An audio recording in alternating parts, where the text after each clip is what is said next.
Fandroany tao anatin'ny fitaom-pitondran'ny firenena no manantanina ny filoha Andry Rajoelina ny mety ho tsy ahafahany rotsaka hovidiana ho filoham-pirenena. Voalohany dia ny taona 2024 izay nilatsahany Nini ka tsy nahafahany rotsaka ho kandida na dia nisisika ny rotsaka azy izy tamin'izay. 10 taona aty aoriana dia misedra sakana amin'ny firotsahany hovidiana indray izy no ny raharaha fizakany ny zom-pirenena Frantsay izay nipoaka ny 12 Jona 2024 taoriany ny fiparitahany ny didim-panjakana na ny décret de naturalisation nahazony ny zom-pirenena Frantsay. Na eo aza ny fiarovatena entin'ireo mpanohana ny fitondrana dia manosika mafy ihany koa ankila ny fanoherana izay manamafy ny mahavery ny fananan'ny filoha Andry Rajoelina ny zom-pirenena malagasy araka ny andininy fa 12 ao amin'ny fehezan-dalàna mikasika ny zom-pirenena malagasy. Ny 12 Jona 2024 no efa nitondra ny fanohan-keviny mikasika ny zom-pirenena Frantsay ananan'ny filoha Andry Rajoelina ny filoha teo aloha Marc Ravalomanana sady mpisandoka no mamadika tanindrazana ho izy ny filoham-pirenena Andry Rajoelina. Loza toy ny latsahambaratra ny hitan'ilay izy telo ilay ireny toy ny latsahambaratra nijery sy nahita lay vaovao milaza fa hoe tsy mizaka ny zom-pirenena malagasy izy fa mizaka ny zom-pirenena frantsay zava-doza zany satria tena usurpation de usurpateur mihitsy filazana azy mamitaka mamadika tena tsy mety zava-doza be mi usurpateur filazana zany manao trahison tena haute trahison. Potika tanteraka ny mahandro-mpanjakana ny filoham-pirenena amin'izao fizakan'ny filoha Andry Rajoelina ny zom-pirenena Frantsay izao. Ho ihany koa ny filohan'ny antoka MMM Ajo Andriananarivelo ny 4 Jolay 2024 lasa teo. Article 42 zany teny frantsay ny voasoratra ao. Par français efa namoaka iny hoe le président de Madagascar est français. Tena ndray ary mbola fanazavana amihoatra an'izay mahita ny frantsay mihoatra ny frantsay zany tsika malagasy. Zay aloha ndray. Ny faharoa eo iny resaka lalàna iny fa mba azonao saretsaina ve gasikara hoe filoha amperinasa no mangataka zom-pirenena vahiny. Izany mamitaka an'izy amin'izany izany voafitaka ao anatin'izany potika tanteraka ange zany le androm-panjakana atao hoe filoham-pirenena. Tsy ny fananan'ny filoha Andry Rajoelina ny raha malagasy no olana fa ny maha frantsay azy ho ihany koa ny filoha teo aloha Hery Rajaonarimampianina ny 9 Jolay 2024 lasa teo. Io tsy resaka fotsiny hoe ka zake manana raha malagasy zake manana ray aman-dreny malagasy mitovy zay amin'izay lafin'izay. Fa ny problema ke tsy le maha malagasy azy fa le mahavaza azy ny olana fa tsy le maha malagasy azy azavadibadika ny resaka fa le mahavaza azy ny olana hoe afaka anatanterahany asa mafilohan'ny Madagasikara azy ve mahavaza azy. Ifaniry Soernaivo mpitsara teo aloha sady filohan'ny RMDM diaspora mo no nijoro hatramin'ny voalohany nanakihana ny fananan'ny filoha Andry Rajoelina ny zom-pirenena Frantsay io.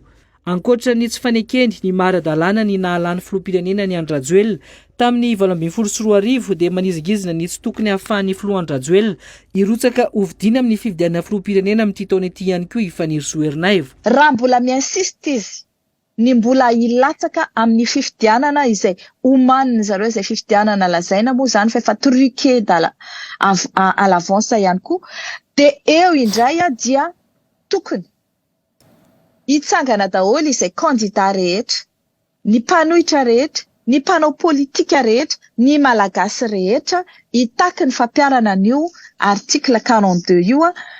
Na dia manamafy hatrany aza ny mpanohana ny fitondrana fa tsy maintsy ho kandida ny filoha Andry Rajoelina dia manomboka mandeha ihany koa ny adi-hevitra ny amin'izay olona mety ho alefany sy ho atosiny ho kandida raha sanatria tokoa tonga amin'izay tsy fahafahana mirotsaka hovidiana izay ny filoha Andry Rajoelina.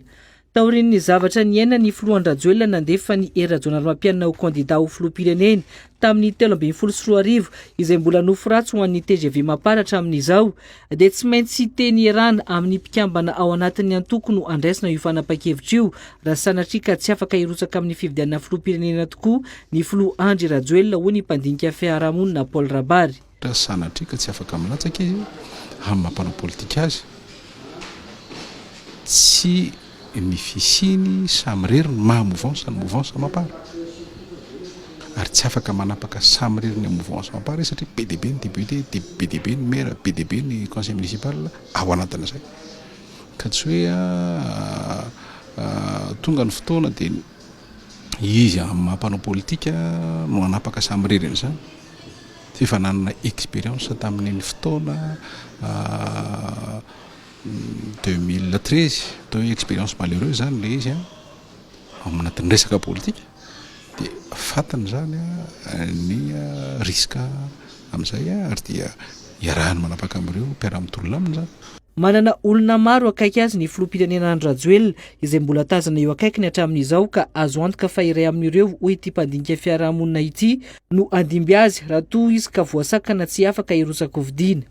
Ny olona tikisana indray ny olona miaramiasa satria tsy afaka iray mihitsy raha tsy mifampatao kely ka matoa izao manana mpiara-miasa be dia be dia manana olona tikisana be dia be izany.